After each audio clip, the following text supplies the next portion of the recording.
Welcome to Real Estate Coaching Radio, starring award-winning real estate coaches and #1 international best-selling authors, Tim and Julie Harris.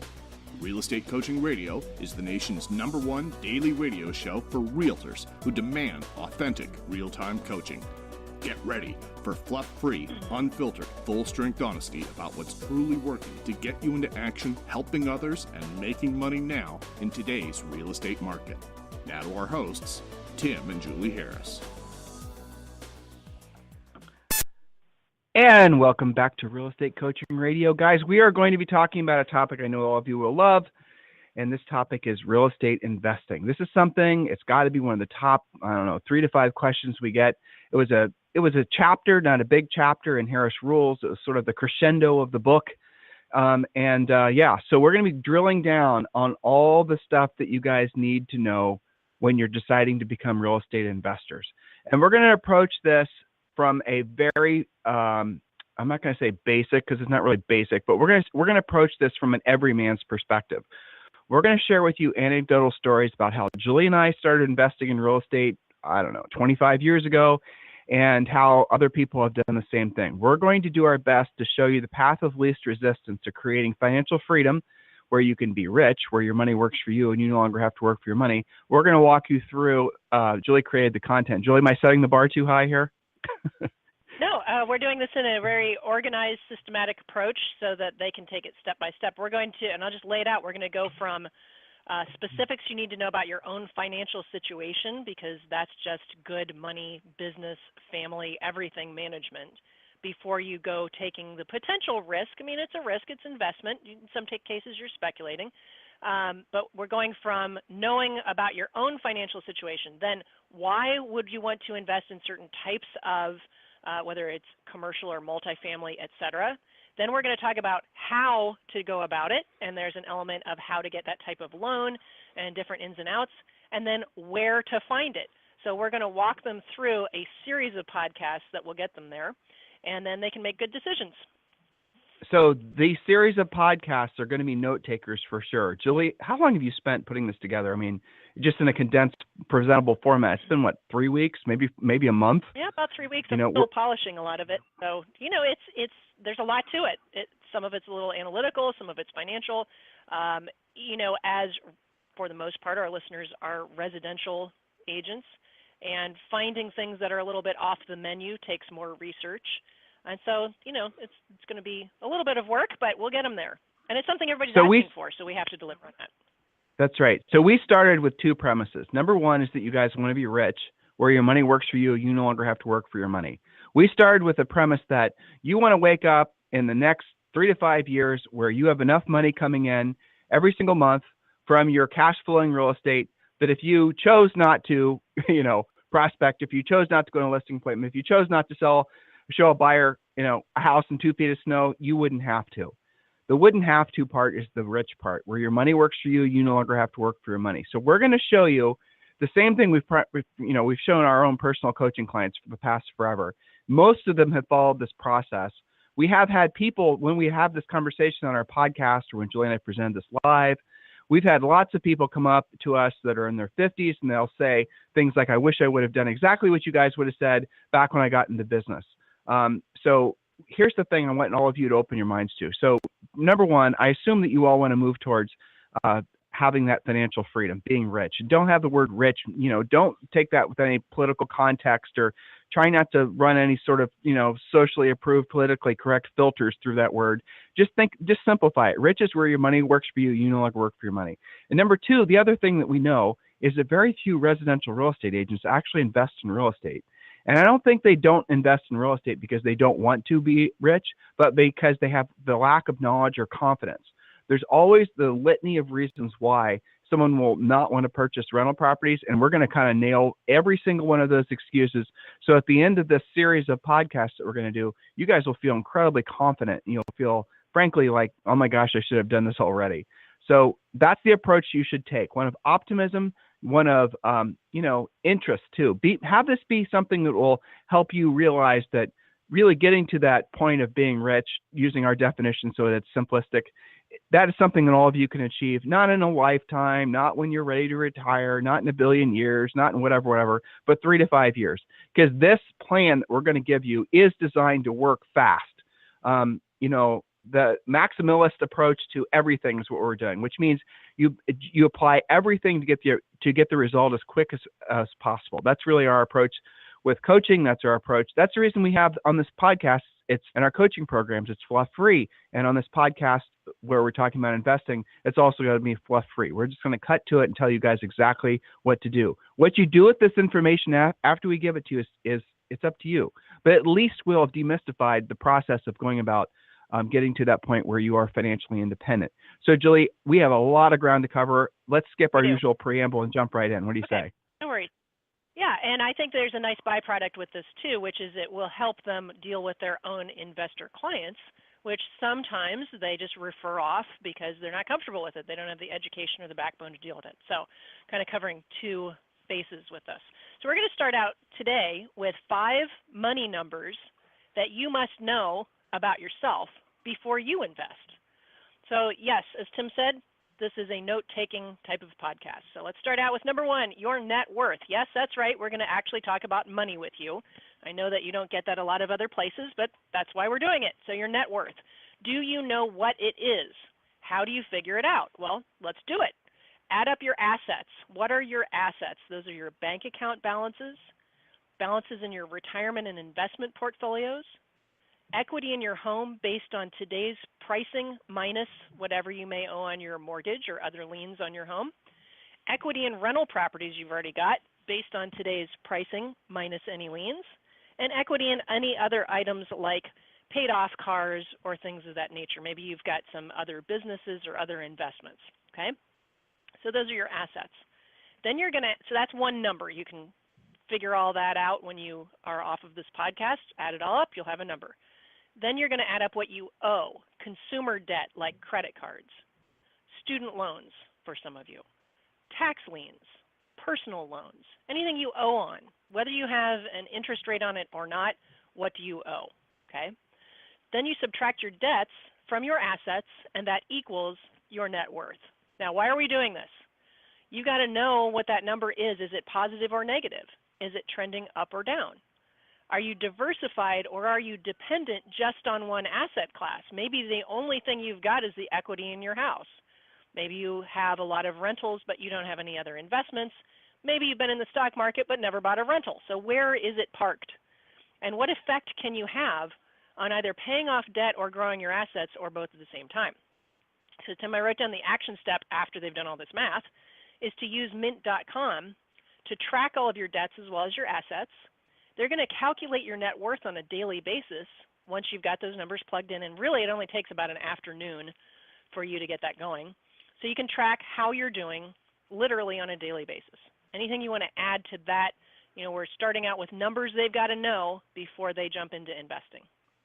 No, I mean, I was actually reading ahead on your notes, and mint.com is a very, it's perfect because it actually syncs with TurboTax or QuickBooks. So if you're doing your own taxes or you're having your accountant do your taxes, it's great.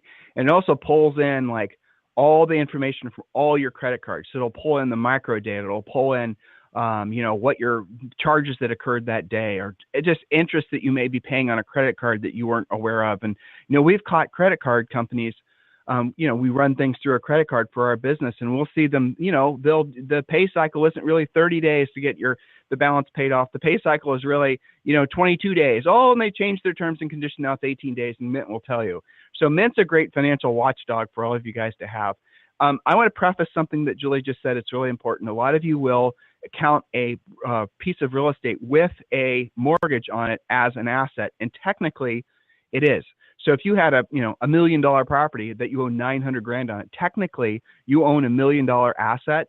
But for the sake of what we're doing here, we'd like you to think of the equity in the property as what you actually own. In other words, how much money you actually have in the property would be maybe the more sober way of looking about how to do your net worth.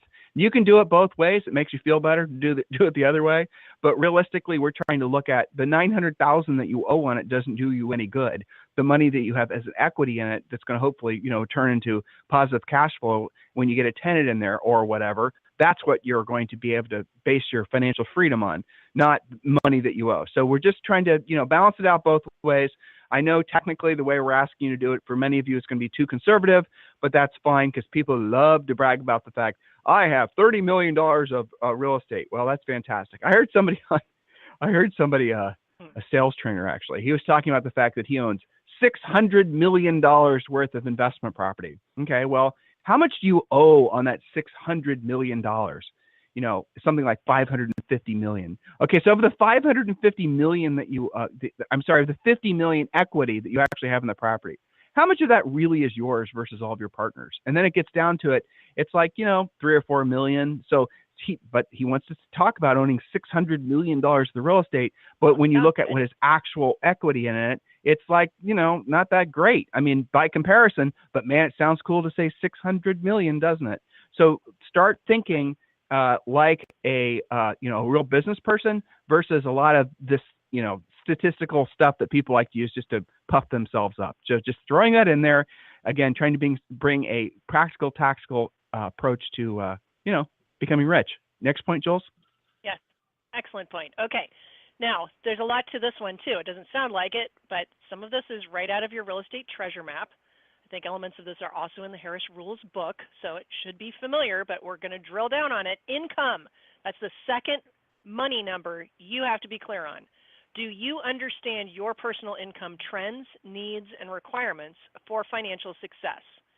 Do you feel like your income is random and dependent on the moods of the real estate gods, or are you earning with a purpose based on your goals? Time to figure it out. What is your actual income versus what you need it to be? Now, here's a little secret, little caveat. Most agents and people in general earn only what it takes to pay for their basic needs. This is why agents get into trouble at tax time because they didn't budget for it. It's also why real estate agents often feel they're living from paycheck to paycheck or groups of paychecks to groups of paychecks, closings. So we're going to use a formula to know what you really need to earn and achieve your personal, business, family, and financial goals. So get your pencils sharpened. Part 1, monthly. We have Part A, your personal overhead. And we're just talking right now about stuff you have to pay. Your rent or your mortgage, your car payment, your groceries, your insurance, putting gas in your car, all of your basic needs. That's Part A, your personal overhead. Don't guess. When we do this with coaching clients and we really drill down, you guys tend to guess fairly close, but can also be off by a couple of $1,000s for some of you, okay? So figure it out. Get into your checkbook. Look at your actual personal overhead. Okay, this is your family overhead because we're going to subtract any outside income in a second. Then we got your business overhead, your absolute have-tos, your MLS dues, paying for your real estate signs, home brochures, all of that kind of thing, business overhead.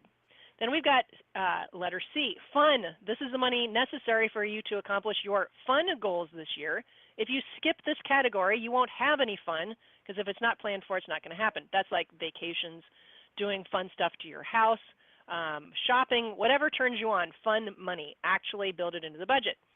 Then we have D, and I know I'm going quickly through this because, again, you can find this in the Real Estate Treasure Map and you can find it in the Harris Rules book. Taxes. Add up A, B, and C and just add 20% as a general rule of thumb. Some of you pay more, some of you pay less, but 20% will allow you to have some level of preparedness for your tax bill. And then E, savings. All real estate agents say, I want to save more, okay? But decide how much more. Is that $1? Is it $100? Is it 6 months of reserves? A good place to start is at least 90 days of personal and business savings. If you already have that, work on having at least a year of reserves. If you have that, make it 5 years. Then you're going to add up these numbers that you just did, A, B, C, D, and E, and it's going to give you your income required to earn per month. Then you subtract any outside income. This could be your spouse's regular salary, could be non-real estate income, it could be income that's consistent from your rentals, and you're going to get the difference. So you do the income required minus the outside income. Some of you don't have any outside income, that's okay. And it's going to give you what you must earn per month. Now, you're going to multiply that by 12, and that'll tell you what you need to earn yearly. That's keeping it real. Am I going too fast on this, Tim? It's important. It's perfect. Stuff, and by the way, dry. Go ahead. For those of you who have not completed the Real Estate Treasure Map, we give that to you for free. A lot of what Julie's going over is drilled down in, I think it's section 2 of the Real Estate Treasure Map. And again, you can go to freecoachingcallsforagents.com, freecoachingcallsforagents.com, and you're given actually 5 books, and Real Estate Treasure Map is one of them. And you're also entitled to a free coaching call with one of our new member coaches. Go ahead, Jules. Yes, perfect. So now that we figured out what you have to earn based on what you want to do in life, part 2 is what's actually going on with you. You're going to write down the amount of your average net commission. Average net, your net is what's left after your broker splits, fees, etc. If you're not sure, ask your broker. Most of them track this for you. If you're a new agent and you don't have an average, find out the average sale price in the area that you work and use the average net commission based on how you're set up with your broker. You got to use something.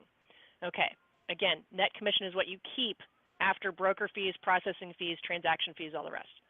Now you're going to take the amount that you've got to earn per month and divide it by your average net commission. This is going to tell you how many transactions you've got to do monthly to cover your personal, business, savings, fund, and tax requirements.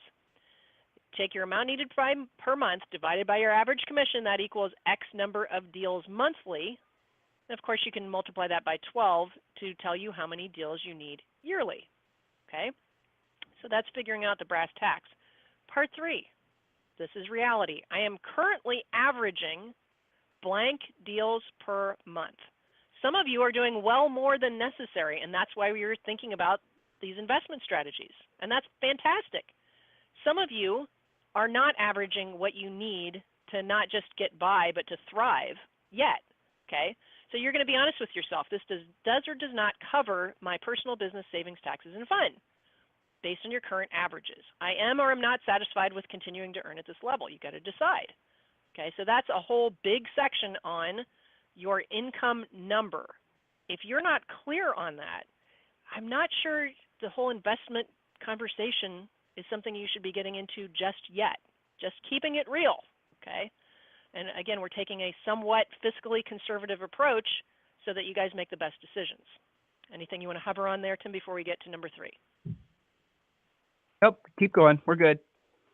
Okay, perfect. So the third money number for you to know is your credit score. Understand your credit score. Experian, this is for you and for dealing with your clients, by the way. This is basic stuff you've got to be clear on. Understand your credit score. Experian, TransUnion, and Equifax are where your FICO score comes from. You can get your score. Again, don't guess at it. Make sure you know. freecreditscore.com. You can also use annualcreditreport.com for free reports from all 3 bureaus. You're going to look for errors, wrong names, addresses, maybe certain account numbers are wrong. They screw things up all the time. So monitor your credit regularly. Your score determines how much you can borrow and at what interest rate. Now, some of you, excuse me, sorry, I couldn't get my mute quick enough. Some of you believe that checking your own credit hurts your credit. That's not true. I checked that out 5 different ways before I put that into this podcast. Checking your own credit does not hurt your credit. That's called a soft check, and you're not hurting yourself by doing that. Fact, your credit score determines how much you can borrow, at what rate, at which down payment, requirements. This applies to real estate purchases, insurance, cell phone contracts, car leases, everything.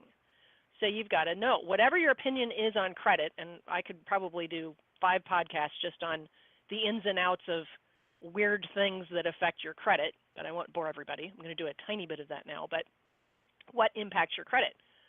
You have to know what's going on with it. So what has high impact?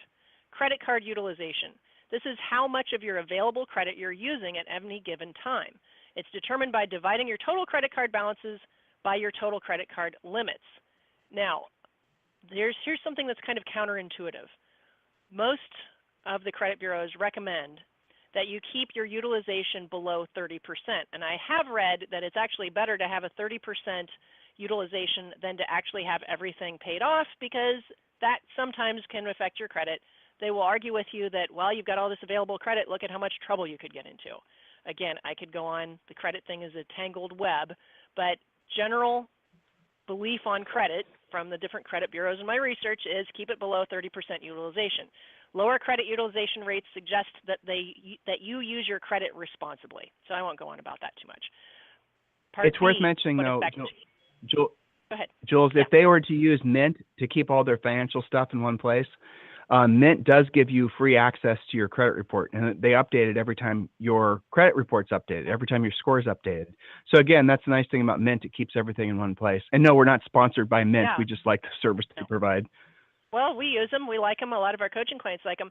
The cool thing about Mint, though, is that you don't have to be the one continuously inputting all that data. It pulls it out on its own every single day. You just have to hit update, and it does it for you. So there's not a lot of heavy lifting there. Okay, so Part B, payment history. This is things that affect your credit. Your payment history is represented as a percentage showing how often you've made on-time payments.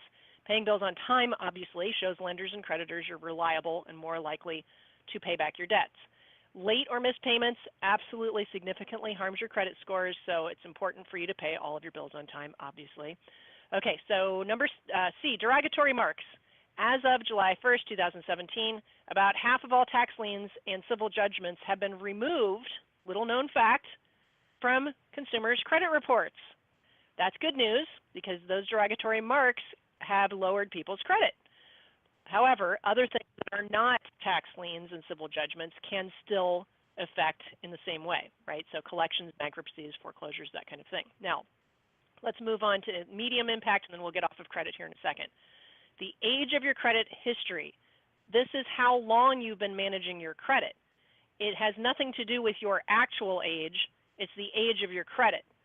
So the average age of your accounts is not the most important factor used for your credit, but it is a factor. It's a mid-range rating of what affects your credit. So closing your oldest credit card account can actually hurt your credit because it affects your credit history. This causes you to have to think about when you pay things off, whether to keep those cards open or not. So the longer you manage your credit responsibly, the more you demonstrate your credit worthiness to lenders. As a backup plan, just pay your bills on time, have a 30% or less utilization of your credit cards, and keep your credit history going. We're big fans of being debt-free. All of our coaching clients will tell you that, but there's also an advantage to continuing a history of your credit. Because in some cases with these investments, as we get into this discussion, you may want to have a 50% payment. You may want to finance more than that. You're going to need your credit. You're going to need to know about your credit. So point number 4, in terms of our numbers we've got to know, savings. What do you have saved for A, reserves, B, emergency, C, for your taxes, D, for investment, and E, possibly for college? One of the biggest mistakes, Tim, that I see agents make is that commingling of their savings, like their reserves, with what they're saving for taxes. And what that does is it messes up their outlook of what's truly saved for taxes. So they'll dip into a rainy day fund, and the tax bill will be due, and you didn't really have that segregated. That tax 20% minimum that we recommend you peel off of every commission check, remember that is not your money. That is not your actual reserves. That's the tax authority's actual reserves. Jules, you don't get. I'm looking at your notes. You don't get into talking about corporate structures for the real estate practices, do you? Not on this outline, no. But that's okay, a good so thing to you want jump into because that's important too. Yeah, well, it's pretty simple. So talk to your accountant. We're not accountants, CPAs, or attorneys, but generally speaking, with the new tax laws, you're going to be better off, we think, and we're researching this ourselves. But the old way of holding, first of all of you guys should incorporate.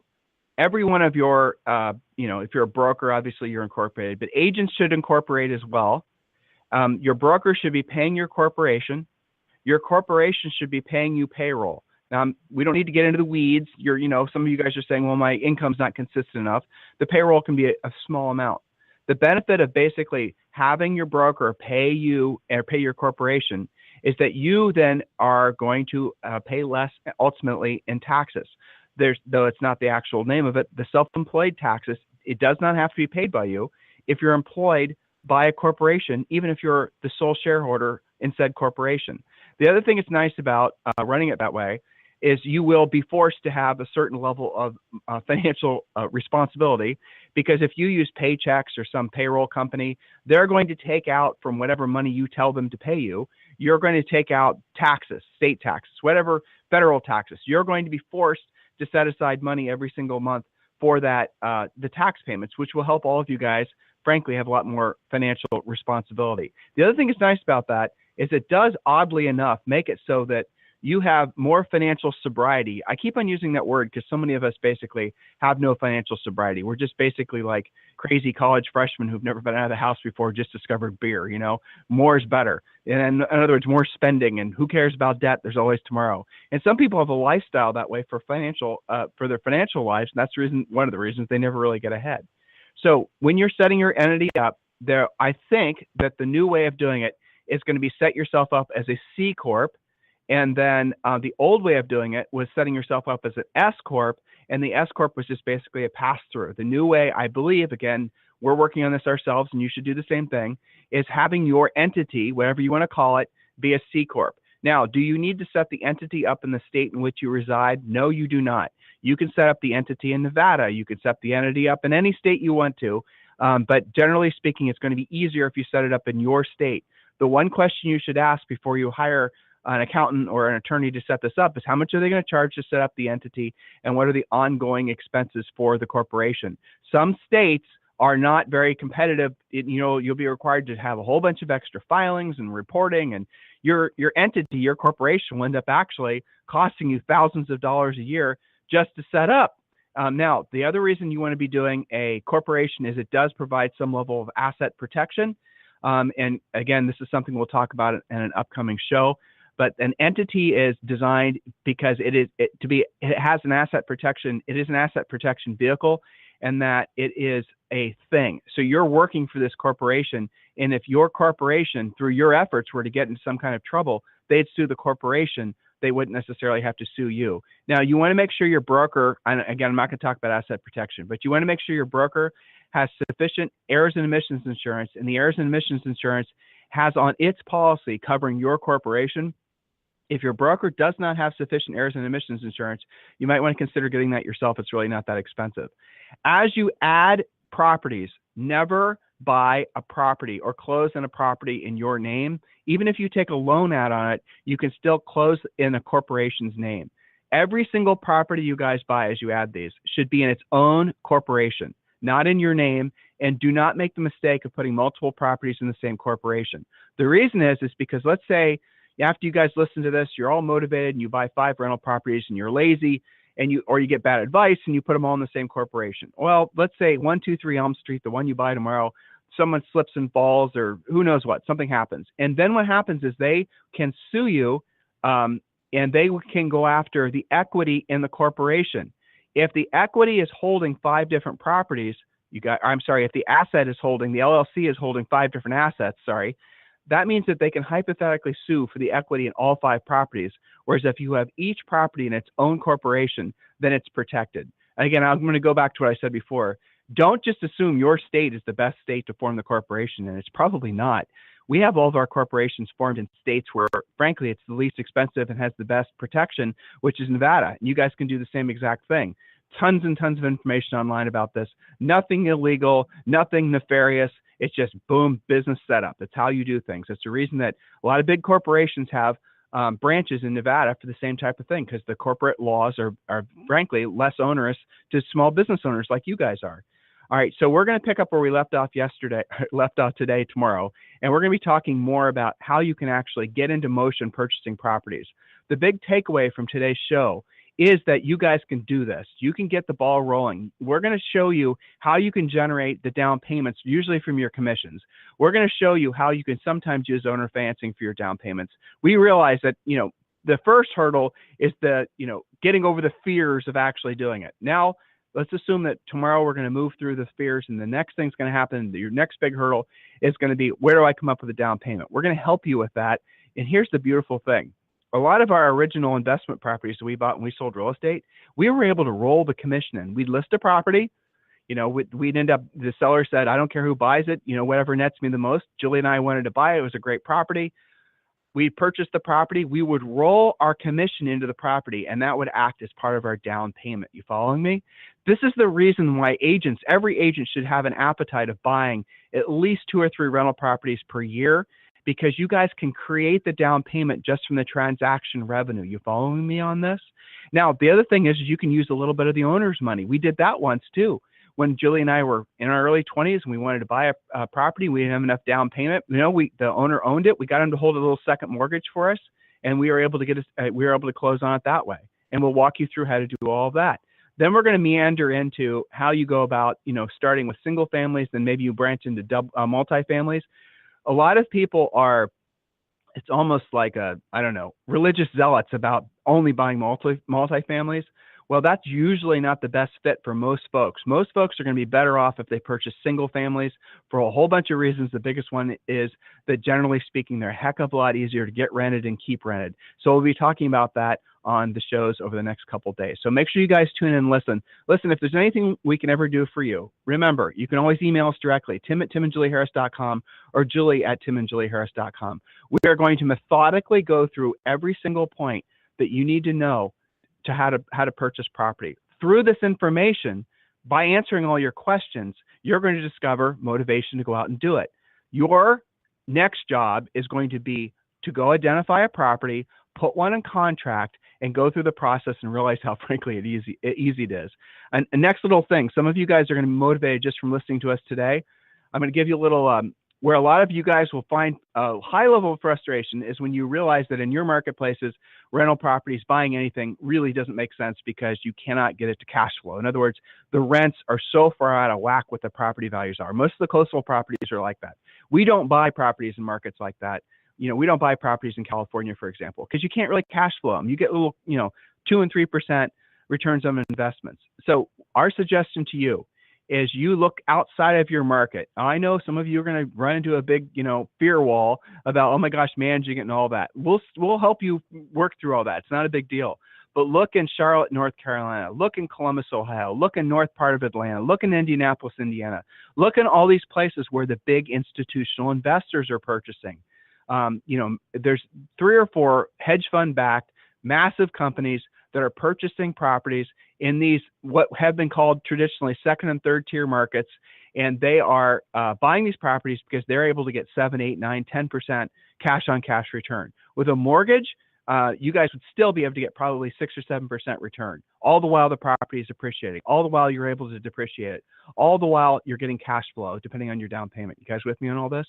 So if you basically are trying to be a skeptic about becoming a real estate investor, a long-term buy and hold real estate investor, this is not, we're not doing shows here on flipping. We're doing it on investing. Investing is the best time to sell a cash flowing property is never. Okay, the people that flip are the people that need the cash flow. Well, you want to get yourself to the point where when you find a great property where you have equity, where you're able to, let's say, fix it up a little bit and you're able to get it rented out, and it's something you're really proud of, why would you sell that? You hold that thing forever and it becomes a long-term asset for you. And that's how you create long-term wealth. We're going to show you how to walk through all that on the next few shows. So guys, listen, as always, tim@timandjulieharris.com or julie@timandjulieharris.com. You guys have a fantastic day. We'll talk to you on the show tomorrow.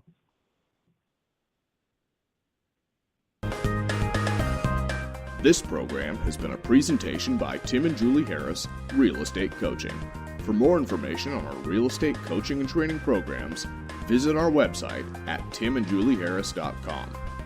Remember to tune in weekdays at noon for upcoming shows, and until next time, thank you for listening to Real Estate Coaching Radio with Tim and Julie Harris.